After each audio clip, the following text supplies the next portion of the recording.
India Pakistan இடையிலான போர் தீவிரமடையாமல் தடுத்ததற்காக அமெரிக்க அதிபர் Donald டிரம்பிற்கு Nobel பரிசு வழங்க பாகிஸ்தான் அதிகாரப்பூர்வமாக அறிவிக்கை வெளியிட்டிருக்கு. பிராந்தியத்தில் முழு அளவிலான போரை நிறுத்தி அமைதிக்கு வழிவகுத்ததற்காக டிரம்ப் அமைதிக்கான நோபல் பரிசு பெற தகுதி படைத்தவர் என பாகிஸ்தான் தெரிவித்திருக்கு.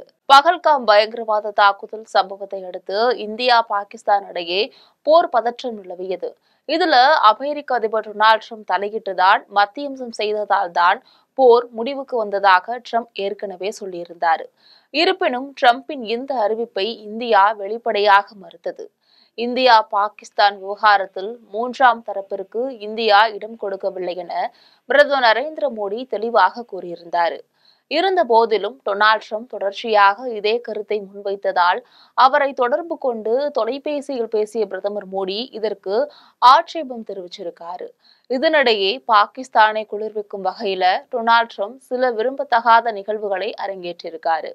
அதாவது பாகிஸ்தானின் ராணுவ தலைமை தளபதி அசீம் முனீரை வாஷிங்டன் வெள்ளை மாளிகைக்கு அழைத்து டிரம்ப் விருந்து அளித்து உபசரித்தது இந்தியாவுக்கு அதிருப்தியை ஏற்படுத்தியிருக்கு. அப்போது டிரம்பிற்கு அமைதியான நோபல் பரிசு அறிவிக்கப்பட வேண்டும் என பாகிஸ்தானின் ராணுவ தலைமை தளபதி அசீம் முனீர் பரிந்துரை செஞ்சிருக்காரு. இருப்பினும் இதை டிரம்ப் ஏற்க மறுத்திருக்காரு. இந்த நிலையில தான் டிரம்பிற்கு அமைதிக்கான நோபல் பரிசு வழங்க வேண்டும் என பாகிஸ்தான் அதிகாரப்பூர்வமாக பரிந்துரை செய்திருக்கிறது. இது தொடர்பாக பாகிஸ்தான் வெளியிட்டுள்ள அறிவிப்புல டொனால்டு டிரம்பின் குறுக்கீடு காரணமாகத்தான் இந்தியா பாகிஸ்தான் பிராந்தியத்தில் போர் பதற்றம் அதிகரிக்காமல் அமைதி திரும்பியது. டிரம்ப் மத்தியம்சம் செய்ததால் தான் போர் பதற்றம் தணிந்தது.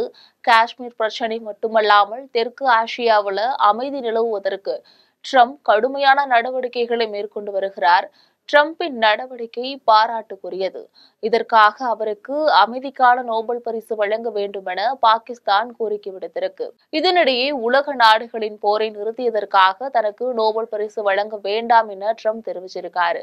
இது தொடர்பாக ட்ரூத் சமூக வலைதளத்துல அவர் கூறியதுல, இந்தியா பாகிஸ்தான் போரை நிறுத்தியமைக்காக நான் நோபல் பரிசு பெறப்போவதில்லை. இதேபோல செர்பியா, கவுசோவா, எகிப்து, எத்தியோப்பியா, மத்திய கிழக்கில் ஆப்ரஹாம் ஒப்பந்தம் ஆகியவற்றை ஏற்படுத்தி அமைதியை கொண்டு வந்ததற்காக எனக்கு அமைதிக்கான நோபல் பரிசு வழங்க வேண்டாம். அதை நான் ஏற்கப் போவதில்லை. இதேபோல ரஷ்யா, உக்ரைன், இஸ்ரேல், ஈரான் போர் விவகாரத்திலும் ஏதாவது முடிவு எட்டப்பட்டால் அதற்கும் நான் நோபல் பரிசு பெற மாட்டேன். என்னை பற்றி மக்களுக்கு நன்றாக தெரியும் என டிரம்ப் தெரிவிச்சிருக்காரு. இந்த நிலையிலும் பாகிஸ்தான் ராணுவ தளபதி அசீர் முனீம் வாஷிங்டன் சென்று டொனால்டு டிரம்பை சந்திச்சு பேசியிருக்காரு. அப்போது பாகிஸ்தான் ராணுவ தலைமை தளபதிக்கு டொனால்டு டிரம்ப் விருந்து உபசரிப்பு பண்ணியிருக்காரு. இதனைத் தொடர்ந்து இந்தியா பாகிஸ்தான் இடையே அணு ஆயுத போரை தடுத்து நிறுத்தியதற்காக அமெரிக்க அதிபர் டொனால்டு டிரம்பிற்கு அமைதிக்கான நோபல் பரிசு வழங்க வேண்டும் என பாகிஸ்தான் அதிகாரப்பூர்வமாக பரிந்துரையுமே செஞ்சுட்டாங்க. பாகிஸ்தானின் இந்த அறிவிப்பிற்கு அந்நாட்டு மக்கள், குறிப்பாக எழுத்தாளர்கள், சமூக ஆர்வலர்கள் கடும் எதிர்ப்பையுமே தெரிவிச்சிருக்காங்க.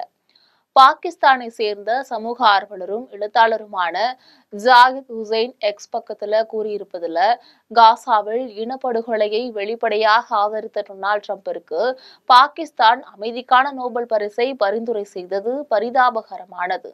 ஈரானிலும் இஸ்ரேல் தற்போது தாக்குதல் நடத்துவதற்கு டொனால்டு டிரம்ப் வெளிப்படையாகவே ஆதரவு தெரிவிச்சிருந்தார். மேலும் ஈரான் மீதான இஸ்ரேலின் தாக்குதலை அவர் மிகவும் அற்புதமானது என்று வர்ணனை செஞ்சிருந்தார். பிறரது வேதனையில மகிழ்ச்சி காணும் டொனால்டு டிரம்பிற்கு பாகிஸ்தான் அமைதிக்கான நோபல் பரிசு பரிந்துரை செய்வது பரிதாபகரமானது என ஜாகித் ஹுசைன் தெரிவிச்சிருக்காரு. இதே போல பாகிஸ்தான் எம்பி அல்லாமா ராஜா நசீர் கூறுகையில, அமெரிக்க அதிபர் டிரம்பிற்கு நோபல் பரிசு வழங்குவது அந்த விருதின் கண்ணியத்தையே சீர்குலைத்துவிடும் அப்படின்னு அவரும் தெரிவிச்சிருக்காரு.